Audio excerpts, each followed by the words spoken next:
జలజభవాదిదేవా ముని సన్నుత తీర్థ పదాంబుజాత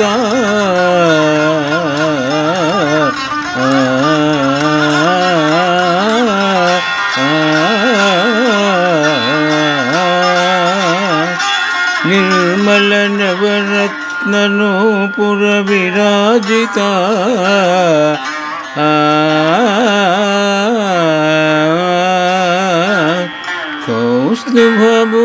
కౌస్తుభభూషణాంగా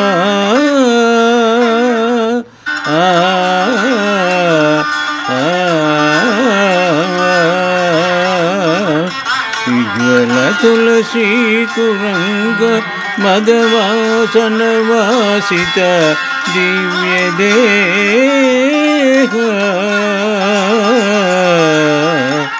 శ్రీనిలయ శరీరా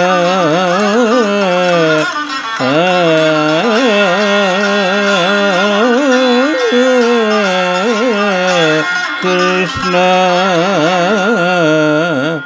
ధరణీధరా భాను శశాంకలోచనా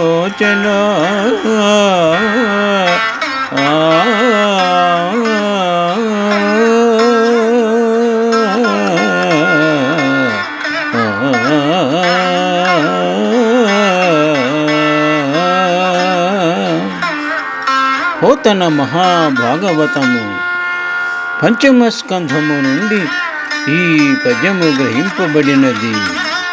సందర్భము: పోతన కవిశ్రేష్ఠుడు భగవానునిపై చేసిన భక్తి సుధా.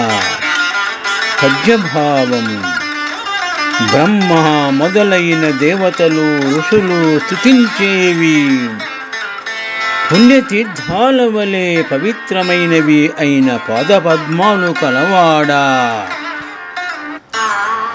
స్వచ్ఛమైన నవరత్నాలతో ప్రకాశించే కాళియంజలు కలవాడా, కౌస్తుభమణిని భూషణంగా ధరించినవాడా, వెళ్ళి విరిసే తులసీ దళాల పరిమళాలు, కస్తూరి సుగంధాలు ఉభాళించే దివ్యదేహము కలవాడా, లక్ష్మీదేవికి నివాసమైన వక్షస్థలము కలవాడవు, భూభారాన్ని వహించేవాడా, సూర్యచంద్రులే కన్నులుగా కలవాడా, ఓ కృష్ణాని పోతన మహాకవి భగవానునిపై చేసిన భక్తి సుధలలో ఒక ముఖ్యమైన పద్యము శుభం.